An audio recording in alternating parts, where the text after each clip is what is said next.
Decision has been made in this case of the 4-month-old baby and whether guardianship will be put into the court. The judge has ruled for guardianship of this 4-month-old baby to be placed into the court so that its heart surgery can proceed as soon as possible. Now, this is only a temporary guardianship of the court for this child, a set period of time until the 31st of January. Now, the court will appoint 2 doctors as its agents for the purpose of consenting to this child's surgery, all decisions relating to surgery, including the blood products that are used. Now, these medical agents will have to keep the child's parents informed, and remember that the parents remain the agents of all other decisions for this child. Now, lawyers in the court at the hearing yesterday said as soon as a decision was released, they would begin preparations here at Starship Hospital for this baby's surgery to go ahead. They said that that would take about 48 hours to prepare for. So 48 hours from now, it is likely or possible that this child could go ahead with heart surgery in the usual manner on Friday. Alice, can the family appeal this decision?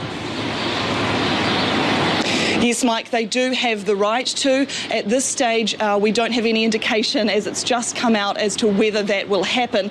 However, regardless, this order still has effect until any appeal can be heard. So lawyers for the family would need to also apply for a stay to prevent surgery from proceeding. And as mentioned, 48 hours from now, it takes about 48 hours for preparations for that surgery. But this 4-month-old child, their medical decisions now being made by court-appointed agents who will consent to the surgery and allow it to go ahead. Alice, we're going to come back to you later with some more reaction to this, but just repeating that breaking news that a gravely ill baby has been put into guardianship by the Auckland High Court. More on this throughout the bulletin. So this is all about the state. It's the same worldwide, UN directed, taking control of your bodies, and now saying we're going to put the blood product to people that have a growing prion or spike protein in your body. We have all the medical reports.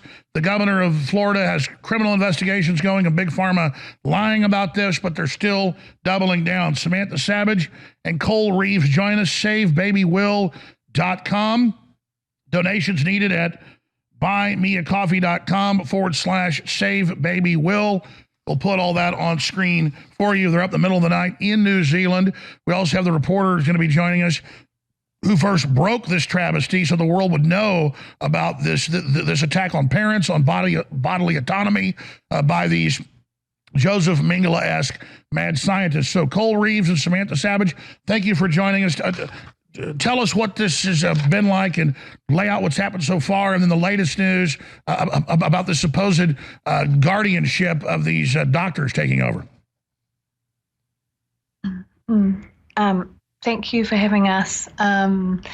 Yeah, I mean, it's horrendous. It's horrendous what's happening and what's happened and what our baby is facing. And we're feeling pretty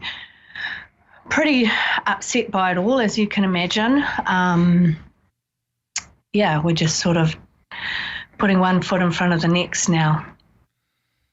Yeah, thanks, Alex, for having us on. It's, it's a great honor to be able to tell the world what's going on here in this country, because it's very criminal. We're sort of flabbergasted that the legal system's got down to this, where they're essentially medically kidnapping our baby, and then they're going to perform a medical experiment on him, which is now proven to be a medical experiment, because it's been proven in the court the other day, and all the parties agreed that this blood product that they're offering is got some serious problems. And I mean, that was a fact that was brought out in the court and agreed to by the judge and by everyone. So we're just wondering how you can sort of justify going ahead with an operation when you know that there's a problem. Wow. The news always condenses it down, only shows one side. Tell us the timeline here, when this began, when it became a story. Well, it began, I suppose, at his birth. And then because we are people that haven't decided to take the injection, there was always a lot of fear around us. So, in subsequent baby scans and things in Sam's tummy, all of what should have been picked up was missed through people, being terribly afraid of us because we're not vaccinated. And so, what should have been a problem that could have been addressed a long time ago was only picked up not that long ago, and now it's just blowing out into all of this.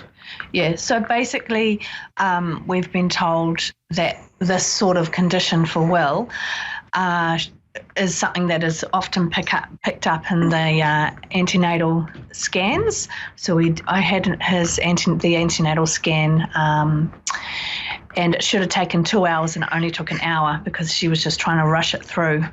And then, there's been 2 echoes that have been done once he was born that also missed it, and the 3rd echo is the one that actually found the problem. And then it was a big rush after that to try and get the treatment for him.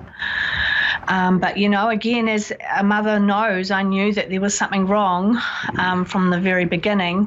I'm a trained professional myself, and I knew that what was happening with him wasn't right. There was something going on, and I pushed the nurses and the people that were coming to our home just to try and figure out what actually was going on. And finally, we found out that it was to do with his heart.